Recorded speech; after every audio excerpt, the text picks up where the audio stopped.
ನೀವು ಇವಾಗ 3 ಸಿನಿಮಾ ಕೂಡ ಕನ್ನಡದಲ್ಲಿ ಮಾಡಿದ್ದೀರಾ. ತುಳುವಿಂದ ಆಫರ್ ಏನಾದರೂ ಬರ್ತಾ ಇದೆಯಾ ಹೇಗೆ ಅಂತ? ಇಲ್ಲ ಬಂದ್ರೆ ಖಂಡಿತವಾಗ್ಲೂ ನಟನೆ ಮಾಡ್ತೀರಾ? ಬಂದಿತ್ತು, ಅಪ್ಪನಿಗೆ ಬಿಟ್ಟಿದ್ದು ಅವ್ರು ಇವ್ರು ಹೇಳಲ್ಲ ಏನು ಬಂದಿತ್ತು.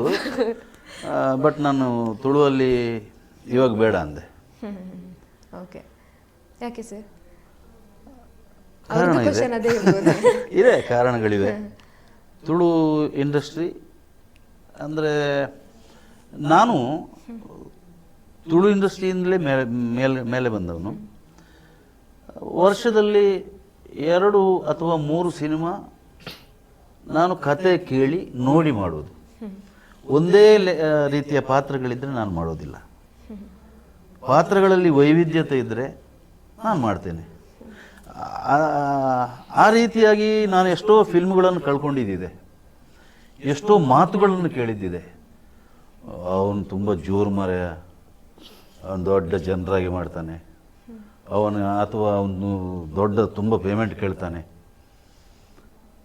ಹೀಗೆ ಅಂದರೆ ನಾನು ಮಾಡದವರು ಹೇಳುವಂಥ ಮಾತುಗಳು ಇದು. ಇವಾಗ ನಿಮಗೆ ಆಗಿರ್ಬೋದು, ನನ್ನನ್ನೊಮ್ಮೆ ನೋಡಿದರೆ ಇವನೇನು ಮಾರೆ ದೊಡ್ಡ ಸಾಮಾನ್ಯವಾಗಿ ಮಾಡ್ತಾನೆ ಅಂತ ಎಷ್ಟೋ ಜನ ಅಂದ್ಕೊಂಡಿದ್ದವರಿದ್ದಾರೆ, ಎಷ್ಟೋ ಜನ.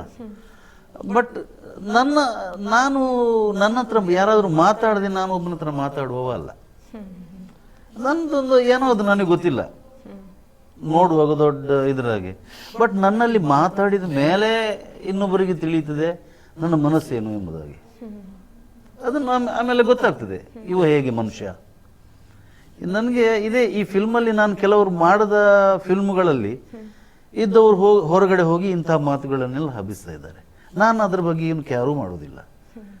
ನಮಗೆ ಯಾವುದು ಬರ್ತದೋ, ಯಾವ ಬಟ್ಲಲ್ಲಿ ಯಾವ ಅನ್ನ ಇದೆಯೋ ಅದೇ ನಮಗೆ ಬಗೆಯೋದು ಅಲ್ವಾ. ಬಟ್ ನನಗೆ ಸಿಕ್ಕಿದ್ರಲ್ಲಿ ಯಾವ ಪಾತ್ರ ಸಿಕ್ಕಿದೆಯೋ ಅದನ್ನು ನಾನು ಚೆನ್ನಾಗಿ ಪಾತ್ರಕ್ಕೆ ಜೀವ ತುಂಬೋ ಪ್ರಯತ್ನ ಮಾಡ್ತೇನೆ. ಒಳ್ಳೊಳ್ಳೆ ದೊಡ್ಡ ದೊಡ್ಡ ಬ್ಯಾನರ್ನ ಫಿಲ್ಮ್ಗಳೆಲ್ಲ ನಮ್ಮನ್ನು ಹಾಕ್ಕೊಳ್ತಾ ಇವೆ. ಇವಾಗ ವೀರಕಂಬಳ ರಾಜೇಂದ್ರ ಸಿಂಗ್ ಬಾಬು ಅವ್ರದ್ದು ಅದರಲ್ಲಿ ಮಾಡ್ತಾ ಇದ್ದೇನೆ. ಕಪಿಕಾಡ್ ಅವ್ರ ಹತ್ರಲ್ಲಿ ಮಾಡ್ತಾ ಇದ್ದೇನೆ. ವಿಜಯ್ ಕುಮಾರ್ ಕೊಡಿಯಾಲ್ ಬೈಲ್ ಅವರಲ್ಲಿ ಮಾಡ್ತಾ ಇದ್ದೇನೆ. ಹಲವಾರು ಒಳ್ಳೊಳ್ಳೆ ಡೈರೆಕ್ಟರ್ಗಳಿದ್ದಾರೆ, ಅವ್ರ ಜೊತೆ ಮಾಡ್ತಾ ಇದ್ದೇನೆ. ಹೊಸಬರು ಕೆಲವರು ಬರ್ತಾರೆ, ನಮ್ಮ ಹತ್ರ ಕತೆ ಹೇಳಿ ಅಂದರೆ ಅದು ಹಾಗೆ ಸರ್ ಹೀಗೆ ಸರ್ ಅಂತ ಹೇಳ್ತಾರೆ. ಕತೆ ಹೇಳದೆ ನಾವು ಹೇಗೆ ಒಪ್ಕೊಳ್ಳಿ ಪಾತ್ರವನ್ನು? ಇದ್ದಾರೆ, ಕತೆ ಕೇಳದವರು ಒಪ್ಕೊಳ್ಳುವವರು ಇದ್ದಾರೆ. ಮತ್ತೆ ಕೆಲವು ಪೇಮೆಂಟ್ಗಳ ವಿಷಯಗಳು ಆಗಿರ್ಬೋದು, ಕಡಿಮೆಯಲ್ಲಿ ಮಾಡುವವರು ಇದ್ದಾರೆ. ನಾವು ಮಾಡುವುದಿಲ್ಲ. ನಮಗೂ ಹೆಂಡತಿ ಮಕ್ಕಳಿದ್ದಾರೆ, ಅವರು ಹಣಕ್ಕೋಸ್ಕರನೇ ಮಾಡೋದಲ್ವಾ.